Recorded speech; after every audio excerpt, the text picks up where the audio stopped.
Bem-vindos ao Baú IPP. Chegou a hora da gente revirar o nosso baú e revirando a gente trouxe uma pregação de 2015 feita pelo pastor Arival Dias Casimiro. E o tema foi: Deus usa pessoas para realizar seus planos. Nossa, esse tema é muito legal. Então se prepare, pega a sua Bíblia, pegue uma caneta, anote tudo e não se esqueça, temos uma enquete, anota aí. Como você tem exercido seus talentos para ser instrumento nas mãos de Deus nesse mundo?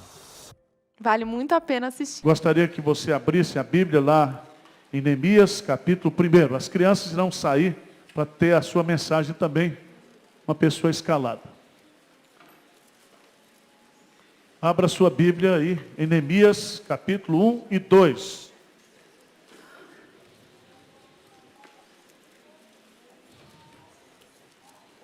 Se nós formos ler os dois capítulos, nós vamos gastar aproximadamente uns 10 minutos. Gostaria que você deixasse a Bíblia aberta. Na Bíblia hebraica, o livro de Esdras e o livro de Neemias formam um só livro.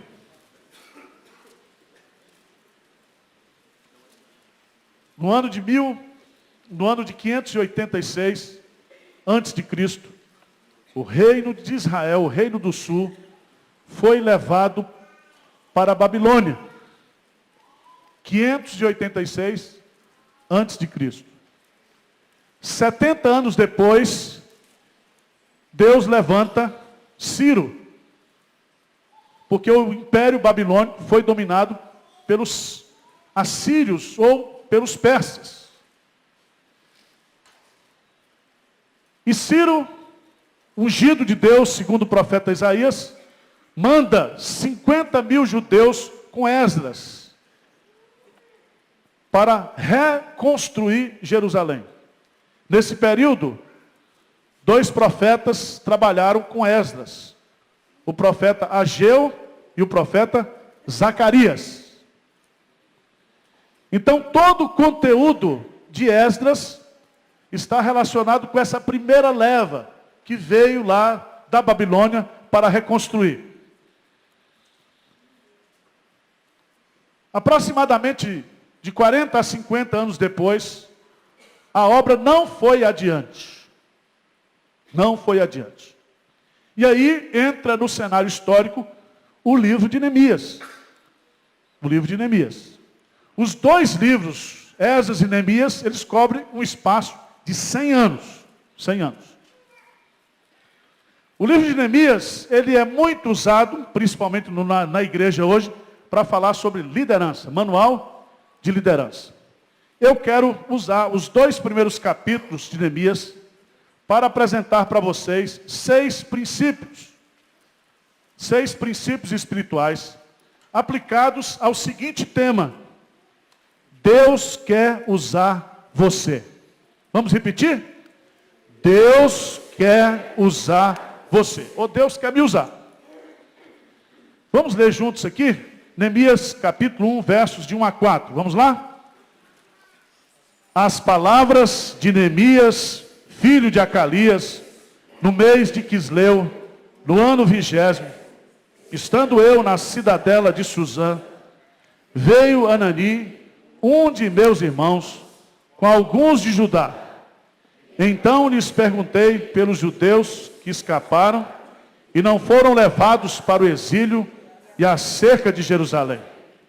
Disseram-me: os restantes que não foram levados para o exílio e se acham lá na província, estão em grande miséria e desprezo. Os muros de Jerusalém estão derribados e as suas portas queimadas. Tendo eu ouvido essas palavras, assentei-me e chorei, e lamentei por alguns dias, e estive jejuando o Deus dos céus. Senhor Deus, nós estamos diante do Deus dos céus. Nós estamos diante da palavra eterna, infalível. Tu conheces o nosso coração aqui. Tu conheces, ó Deus, a necessidade da tua obra, a necessidade da igreja, das pessoas. Ó Deus, toca no coração das pessoas aqui nesta noite. Desperta corações aqui nesta noite. Levanta pessoas aqui nesta noite para fazer a tua obra aqui em Pinheiros, aqui em São Paulo, Senhor. Deus, nós precisamos de pessoas levantadas pelo Senhor, de obreiros enviados pelo Senhor.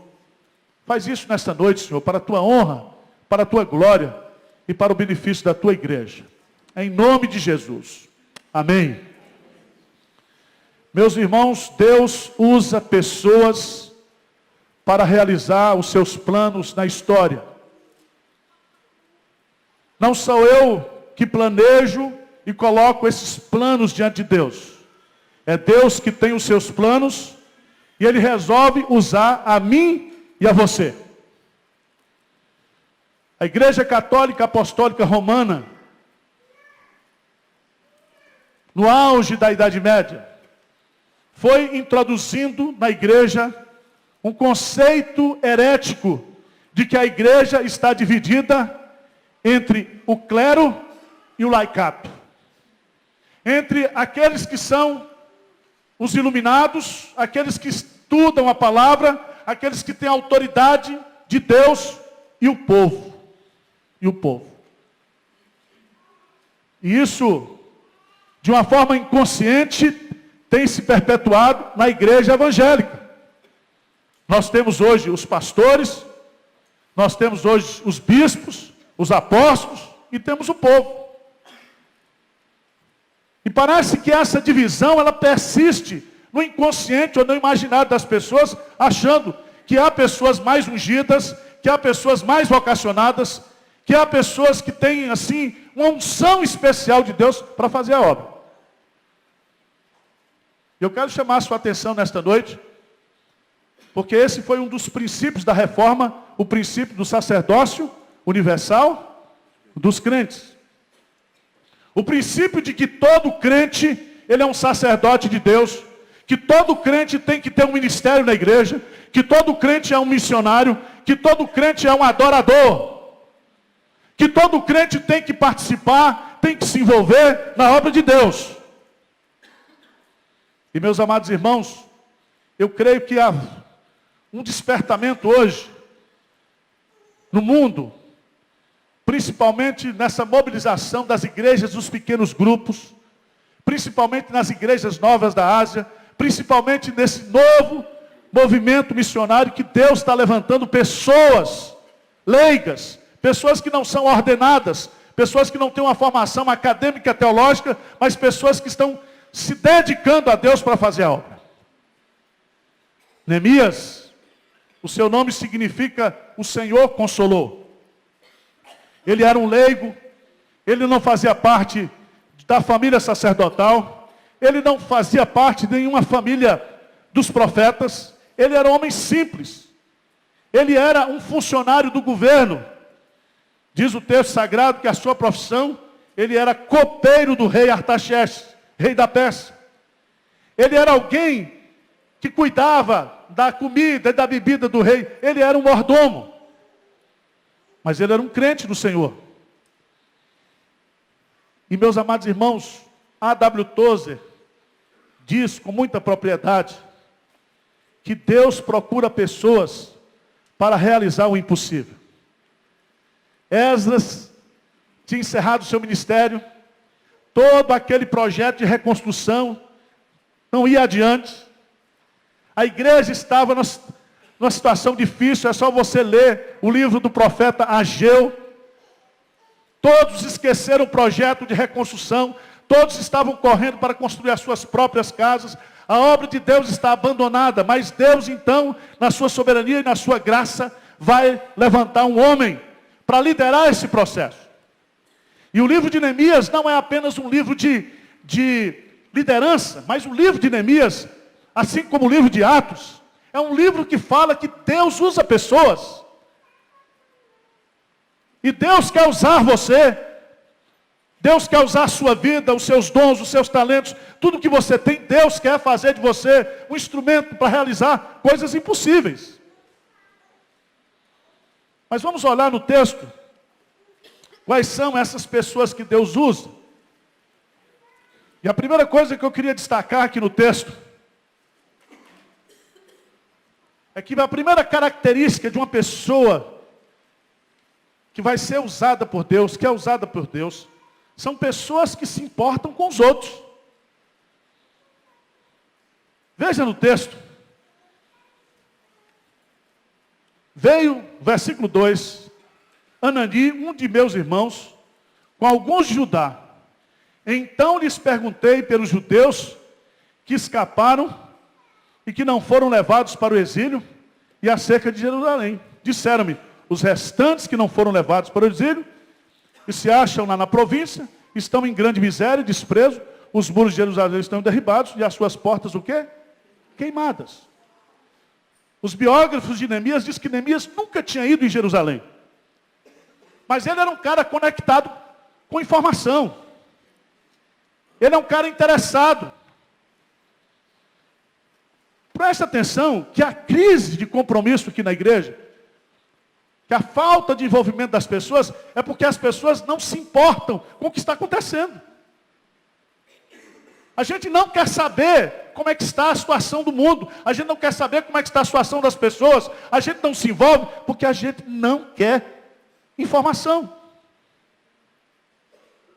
E o que eu acho interessante nesse texto é que quando nós começamos a fazer perguntas acerca de pessoas e acerca do que está acontecendo no reino de Deus, na obra de Deus, isso é um sinal, isso é uma marca de gente que vai ser usada por Deus.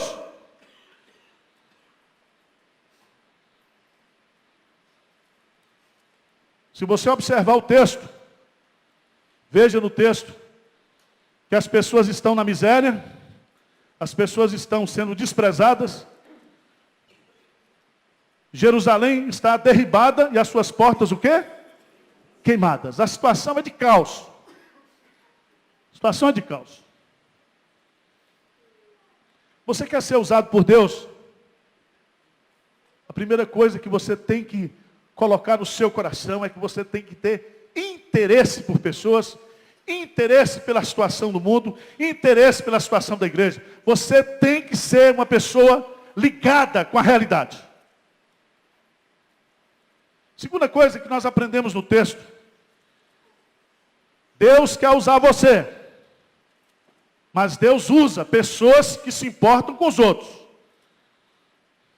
Segundo lugar, Deus quer usar você. E Deus usa pessoas que oram. Eu acho fantástico esse texto, porque a informação que ele recebe, lê comigo aí, versículo 4, o que ele diz? Tendo eu ouvido essas palavras, assentei-me e chorei e lamentei por alguns dias, e estive jejuando e orando perante o Deus dos céus. Presta atenção, quando você tem informação, quando você quer levantar algum ministério na igreja, e você não coloca isso antes em oração, esses projetos não vão adiante. E a oração aqui tem um papel fundamental, um papel importante. Porque todo o capítulo aí, dos versos 4 até o versículo 11, vai ter o conteúdo dessa oração. E o que me chama a atenção no livro de Neemias, é que no livro de Neemias nós temos o registro de 12 orações. O livro de Neemias é um manual de oração. Porque nós não podemos fazer absolutamente nada sem oração. A oração ela é importante para o nosso processo de santificação, de quebrantamento, de purificação, de limpeza. A oração é importante, meus amados irmãos, para a gente compreender o plano de Deus. O que é que Deus quer da nossa vida? Se você observar, a oração é importante para a gente também buscar os recursos de Deus, saber qual é a vontade dele, dizer, Senhor, como é que eu vou fazer isso?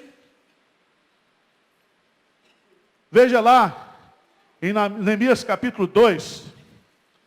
Neemias capítulo 2, veja lá comigo. Versículo 12. 2:12. O que diz aí? 2:12. Então, à noite, levantei, e uns poucos homens comigo. Não declarei a ninguém o que meu Deus me pusera no coração para eu fazer em Jerusalém. Quando foi que Deus pôs coisas para Neemias fazer em Jerusalém? Quando é que Deus põe coisas no coração? Quando é que Deus põe ideias? Quando é que Deus nos revela a sua vontade? Hein? Na vida de oração. Quando nós oramos, quando nós, com as informações que nós temos, com uma radiografia, com um diagnóstico da situação, a gente busca a Deus. E Senhor, mostra-me, revela-me, ensina-me, dá-me a estratégia.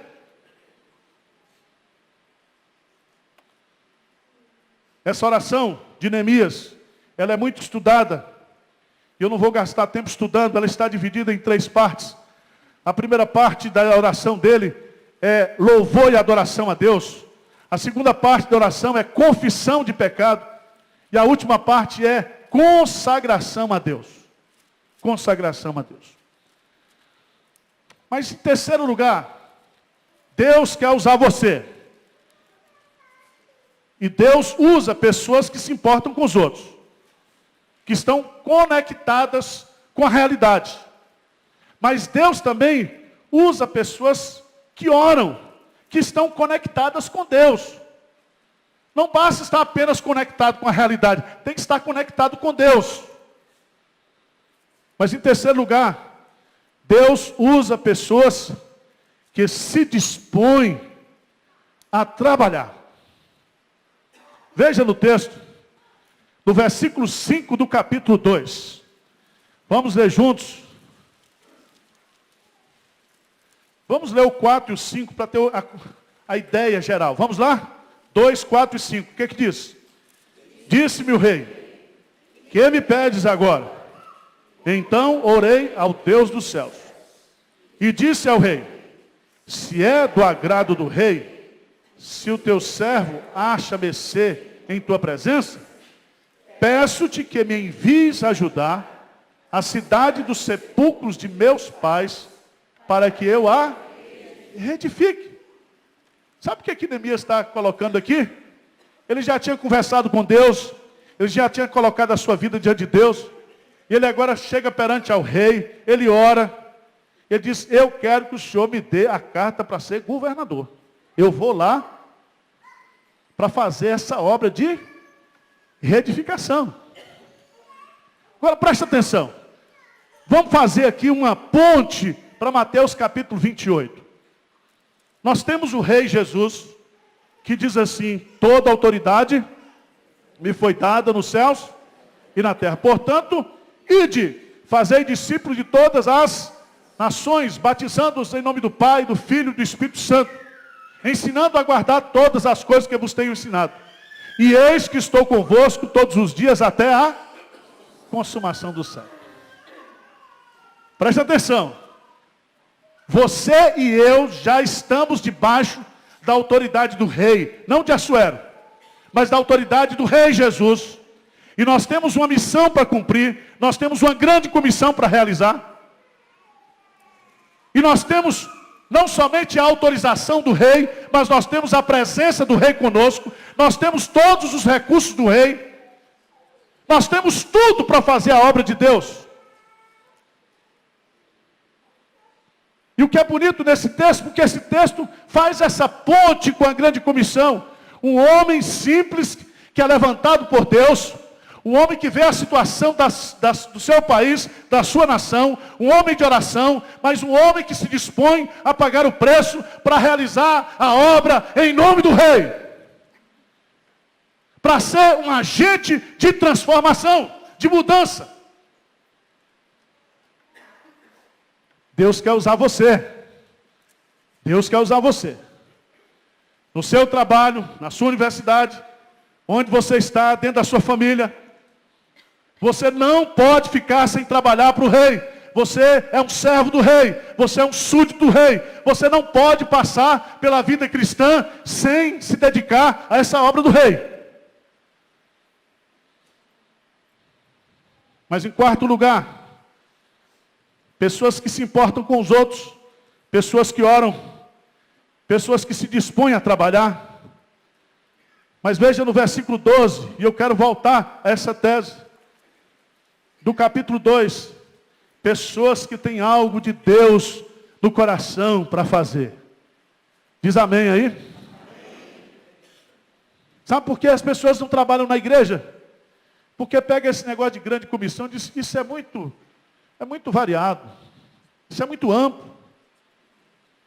Às vezes você estuda os dons espirituais e você está hoje há 30 anos que é crente, você não sabe qual é o seu dom. Às vezes nós estamos, meus amados irmãos, levando a vida cristã sem essa consciência de que Deus tem algo para eu fazer, para você fazer. E veja lá, no versículo 12, vou ler de novo com vocês. Então, à noite me levantei e uns poucos homens comigo. Não declarei a ninguém o que meu Deus me pusera no coração para eu fazer, hein? Isso se chama pentecostalismo. Neemias, ele era um estudioso da lei. Ele conhecia a palavra de Deus. Ele era um homem de leitura bíblica. E meus amados irmãos, a gente precisa aprender uma coisa. Nós temos que fazer a obra de Deus, mas nós temos que fazer a obra de acordo com a vontade dEle e de acordo com a orientação dEle, usando as estratégias dEle. Às vezes a gente quer ser criativo, às vezes a gente quer inventar, mas não funciona. Eu chamo a sua atenção para você observar que está no texto, que ele diz que o meu Deus me pusera no coração. Deus põe coisas no nosso coração para a gente fazer. Deus é o Deus de ideias. O texto lá, da presença do Espírito Santo, diz que o Espírito Santo, ele nos ensinará, ele nos guiará. Eu não sei se você conhece todo o livro de Neemias, já estudou, mas no capítulo 3, Deus dá uma estratégia para Neemias. Lembra qual é a estratégia? Ele chega para a turma que morava na beira do muro e diz assim: todo mundo vai construir o pedaço do muro que está na frente da sua casa. Isso é de Deus, é ou não é? Porque copeiro não sabe construir muro, sabe? Aí o que acontece? Todo mundo foi construindo, foi emendando. Ele mobiliza todo mundo, põe todo mundo para trabalhar. Todas as famílias estão envolvidas. Deus deu estratégia para ele. Eu contei a história para vocês de um irmão aqui de São Paulo, que eu encontrei num voo de Recife para cá. Ele estava vindo lá de Pernambuco. E eu disse: o que o senhor foi fazer lá? Ele disse: não, pastor, eu fui lá ajudar a plantar a igreja no sertão. E eu falei: o senhor planta igreja? Ele falou: não, eu sou plantador de igreja. E ele diz: olha, esse negócio de plantar igreja, o cara tem que ter estratégia. Eu falei: e é? Eu falei: então eu quero aprender com o senhor esse negócio aí. Como é que é essa estratégia? Um homem simples, ele disse: pastor, eu sou aposentado, mas meus filhos são tudo abençoados. Eu sou pobre, mas meus filhos são tudo homem internacional. E eles me dão milha, e eu viajo para o sertão todo mês, só para abençoar o povo do sertão.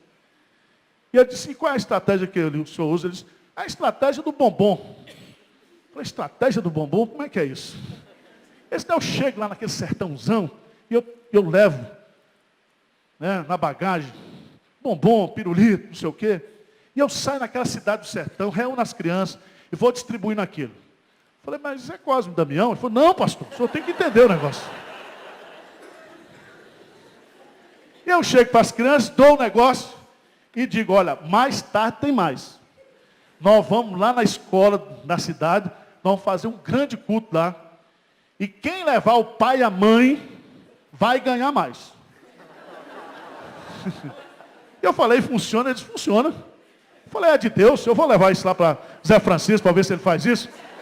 É uma estratégia. Estratégia de Deus. Irmãos, é assim.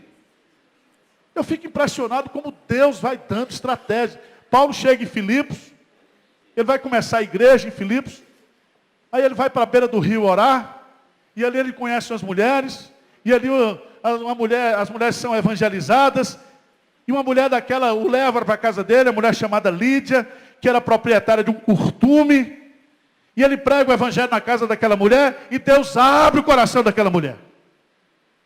Paulo chega em Éfeso. Os judeus não querem nada com ele. Ele chega na cidade de Éfeso, conhece um filósofo chamado Tirano. Paulo tinha pouco dinheiro, não tinha condições de alugar. Mas aí ele descobriu, segundo John Stott, que por causa do calor, a escola filosófica era fechada das 11 da manhã às 4 da tarde. Sabe o que Paulo fez? Usou, alugou, e durante 2 a 3 anos, ele usou aquela escola de Tirano, das 11 horas até as 4 da tarde, para pregar o evangelho. Deus deu estratégia para ele. Quando a gente se coloca nas mãos de Deus, quando a gente ora, quando a gente busca, Deus põe coisas no nosso coração para a gente fazer.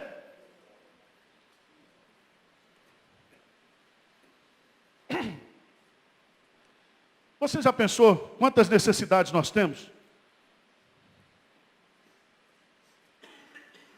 Às vezes, irmãos, eu fico me questionando aqui na cidade de São Paulo. Nós temos hoje mais de 100 mil crianças na cidade de São Paulo precisando de creches. E as igrejas estão todas fechadas. E a gente com medo de problema trabalhista, e a gente com medo de não ter dinheiro, e a gente com medo da batalha aí dos gêneros, e com medo disso, com medo daquilo, a gente às vezes se acovarda. E eu fico pensando, será Deus que nós não estamos sendo omissos? O primeiro sistema de educação infantil no estado de São Paulo foi de uma missionária americana, professora do Mackenzie. O primeiro professor de língua portuguesa do ginásio oficial do estado de São Paulo foi um pastor presbiteriano. O governo do estado de São Paulo, quando foi criar a faculdade de filosofia e letras, no tempo não chamava de letras, de filosofias aqui, ele não queria nem católico, nem ateu, ele chamou os protestantes. E nós tivemos aqui na USP, na Faculdade de Letras, os pioneiros do ensino da língua portuguesa, da literatura, pastores presbiterianos.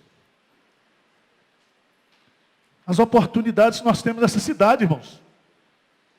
Deus põe coisas no meu coração, põe ideias no meu coração, para eu mudar a realidade, para ser uma bênção, para eu fazer.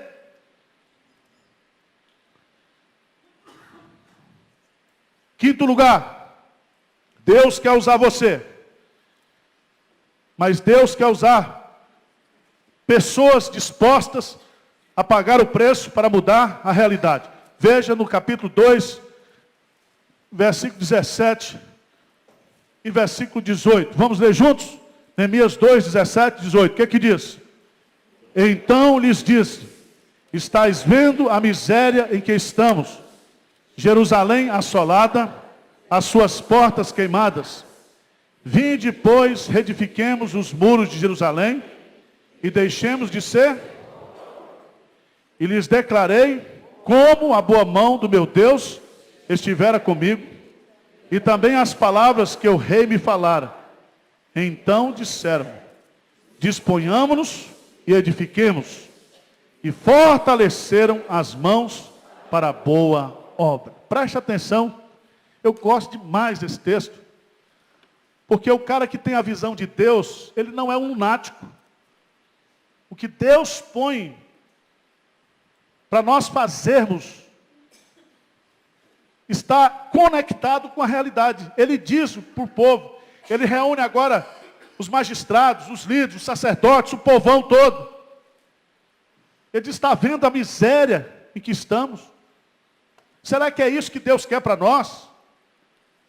E ele diz: nós precisamos mudar essa realidade. Nós precisamos transformar essa situação.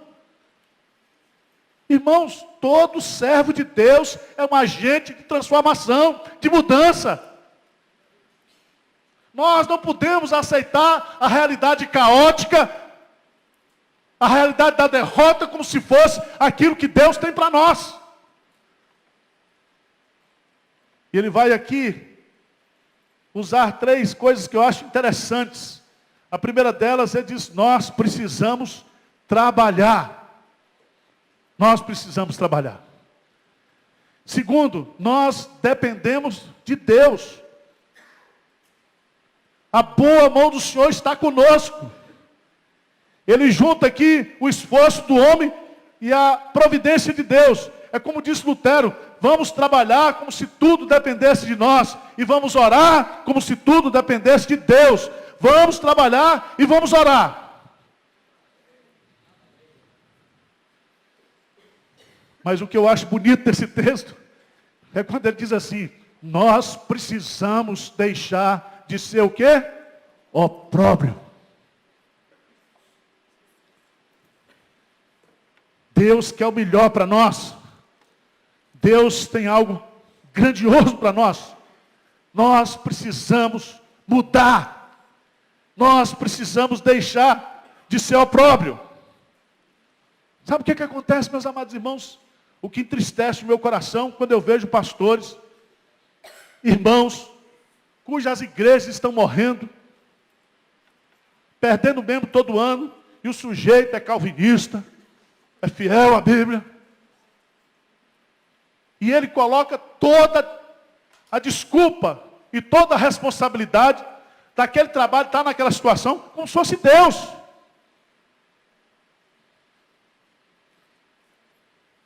E a gente não pode espiritualizar a realidade.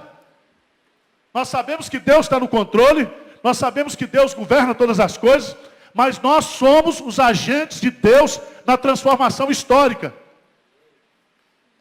E aí vai uma palavra da época do comunismo, da luta, não sei o quê, Geraldo Vandré.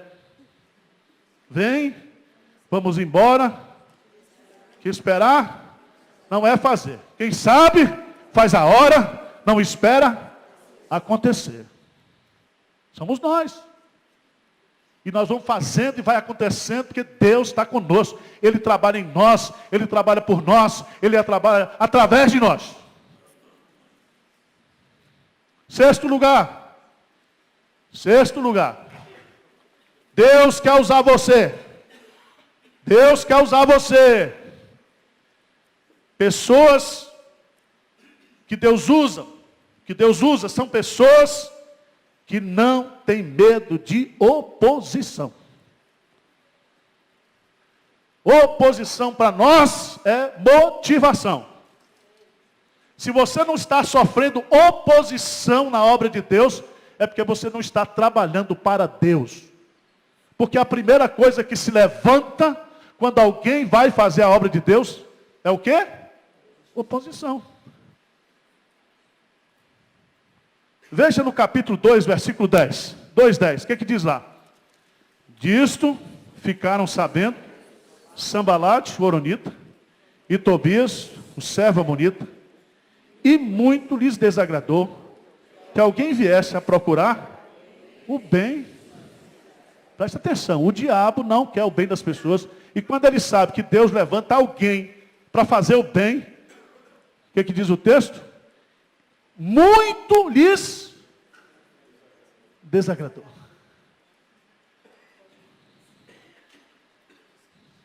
E olha, irmãos, hoje nós temos os mesmos Sambalates, os mesmos Tobias. E a estratégia é simples. Eles começam desvalorizando a obra, desprezando a obra que a gente está fazendo. Depois, quando eles não conseguem parar a obra, atacando a obra, ele começa a atacar o obreiro.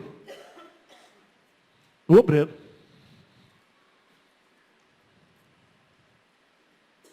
Veja no verso 19 do capítulo 2, 2:19.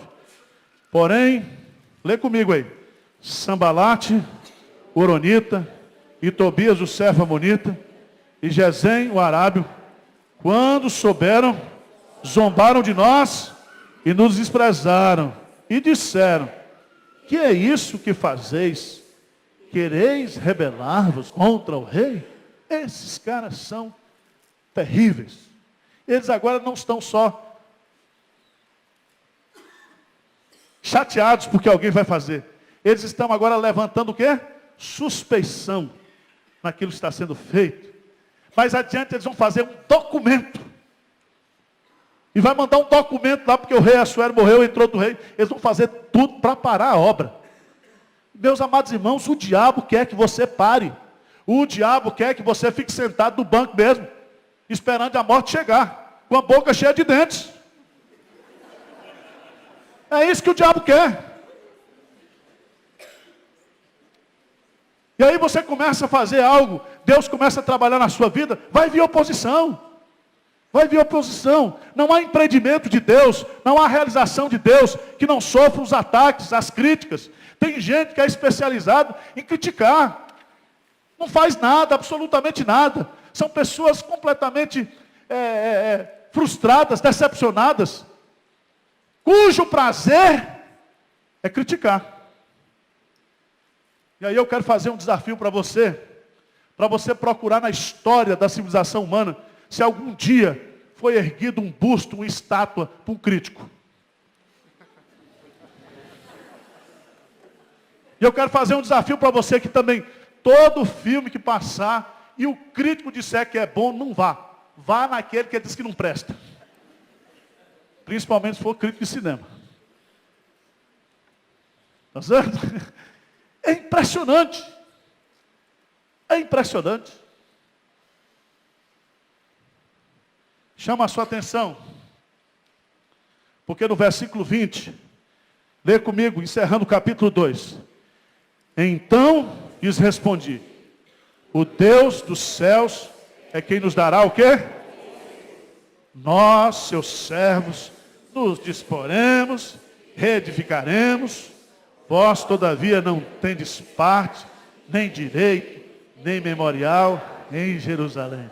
Sabe o que ele está dizendo aqui? É o seguinte, olha. A obra vai sair, porque essa obra é de Deus. Nós vamos trabalhar aqui. E Deus não quer ajuda do capeta para a obra dele. Deus não precisa de ajuda de ninguém. A obra de Deus é feita pelos filhos de Deus. É privilégio, é honra. É honra. Vocês podem ter certeza que vai sair esse prédio aqui. Nós vamos ter uma igreja grande aqui. Nós vamos arrumar esse quarteirão. Você vai ver. Quem viver, verá. Deus tem algo grande para fazer. Deus quer usar a gente aqui em São Paulo. Deus está trabalhando, é oportunidade. Nós precisamos ter essa percepção do estar de Deus. E aí eu quero que você fique de pé. E nós vamos encerrar com a leitura no capítulo 6, versículo 15 e 16. Porque tudo aquilo que Deus faz através de nós, Ele conclui, irmãos. Ele concretiza. Não existe no currículo de Deus obras inacabadas. Tudo que Deus começa a fazer, Ele conclui. 6, 15 e 16. Vamos ler juntos, bem forte, bem bonito. Vamos lá? Acabou-se, pois, o muro aos 25 dias do mês de Elul, em 52 dias. Sucedeu que, ouvindo todos os nossos inimigos, temeram todos os gentios, nossos circunvizinhos, e decaíram muito no seu próprio conceito, porque reconheceram que por intervenção de nosso Deus é que fizemos a obra. Aleluia! Deus é quem faz a obra. Deus é quem trabalha em nós e por nós. Deus é que é glorificado e Ele não divide a sua glória com ninguém. Mas nós somos os agentes de Deus. Deus quer usar você. Feche os seus olhos. Eu quero convidar você nessa noite a aceitar o desafio. Você não pode ficar do jeito que você está. Diz, pastor, eu tenho que trabalhar. Tenho que fazer algo por Deus. Eu vou me dispor pelo menos para orar, para ver o que Deus quer. Tem aí o trabalho da capelania, nos hospitais, nas escolas. Tem um trabalho de visitação. Tem um trabalho lá no Cefas. Tem um trabalho aí, tem tanto serviço para fazer. Tem o jardim da igreja para cuidar. Se você quiser vir trabalhar, ajudar aqui com um aspirador de pó, tirar o pó, vem, meu irmão, de graça. Nós temos tanto serviço para fazer, a obra de Deus está necessitada. Na verdade, a obra é grande, os trabalhadores são poucos. Rogai, pois, ao Senhor da Seara que envie obreiros. E você está parado, só pensando. O Espírito Santo toca no seu coração nessa noite para você dizer: pastor, eu quero nessa noite me apresentar. Eu quero me dispor nessa noite. Eu quero ver o que Deus quer da minha vida. Se você quer tomar essa decisão, vem aqui à frente, vamos orar, colocando sua vida diante de Deus.